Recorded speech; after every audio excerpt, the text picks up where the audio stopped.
Alright, so the question is also about the second lesson of the Course in Miracles, which is, I think it's the second one. You and I give everything all the meaning it has.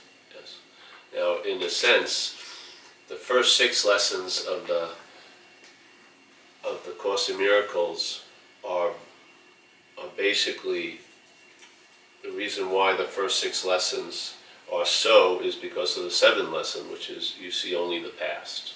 Yeah? So when we're looking, which is a self-centeredness, would be a form of looking. Yeah? So that instead of the single eye of mind, the double eye of the physicality would be a form of looking. Yeah? So when we're looking from self-centeredness, we're seeing only the past. So everything is referred back to some previous idea. Yeah? So when you have a feeling, let's say in recovery they talk about resentments, which if you break the word down, the root of it is senteri, which means to feel, yeah? And then re means to feel again. So the only way you could feel anything again would be a sense of a past. Yeah? So in a sense, everything in a way is re-feeling, rethinking, yes, rehearing, retasting, retouching. So basically, instead of the pulse or the liveliness of seeing, hearing, feeling, tasting, touching, it's used to refer back to the seer and then what was seen in the past, or what was felt in the past, or what was thought of in the past. Yeah. So in a way, we're only seeing the past when we're looking from self-centeredness. Yeah.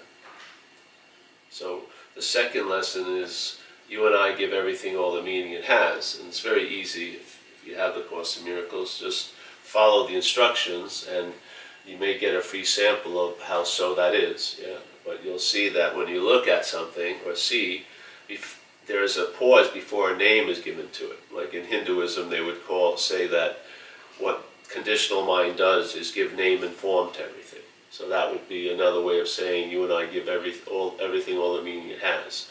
We give it a meaning and we name it, right? It's this car and it's a Mercedes, so name and form. This is the activity of the conditional mind to make sense out of what it can't make sense out of, like the mystery of what's going on here. So it doesn't mean that anything's right and wrong about it. It's just to see the basic functioning of the apparatus, so that maybe you'll get a sense you're not the apparatus. Yeah. So you and I give everything all the meaning it has. Just check it out. So let's say you're feeling bad today, or you think you're in a bad mood or a bad state, then this could be a problem. Yeah. And the next day you feel much lighter and you feel better. This will be seen not as a problem. The next day you feel shitty again. This can be seen as a problem. Is it a problem or isn't it a problem?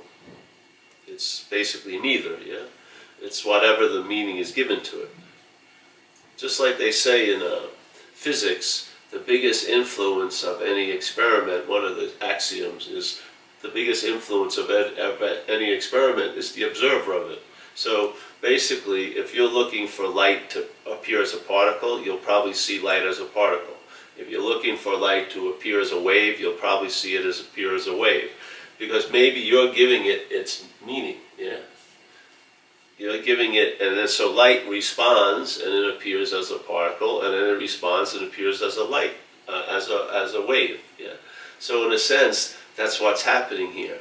The biggest meaning this thing has is what the observer of it gives it, yeah? That's what's going on. So does this seem to have any value? We'll find out. Maybe you'd be curious to know that your day is pretty much an interpretation, yeah?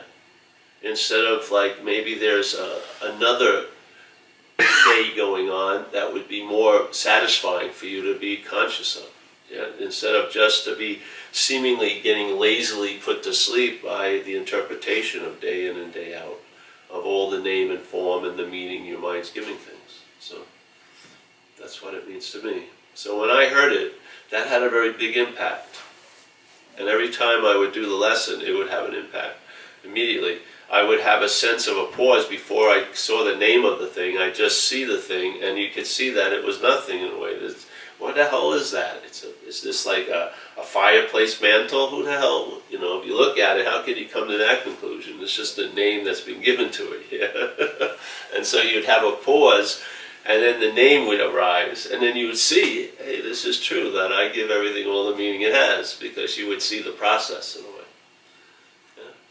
So in a way, if the mind has been formatted, maybe if it gets a clue that it's been formatted, that may be the beginning of it entertaining not to be formatted, you know? But if it doesn't know any better, and it believes the format is the way things are, then the way things will probably stay that way, because what could change it hasn't woken up to that fact, yeah? It's taking the way things are to be the way things are, when they're just, in a sense, contrived. So the mind can shift out of that, but it first needs the invitation that maybe I'm not that, or maybe this isn't so. If it's locked into that this is so, basically all its ways of looking are defined by promoting this is so. Yeah. So that's what I like about the message and stuff. It throws a wrench in that work.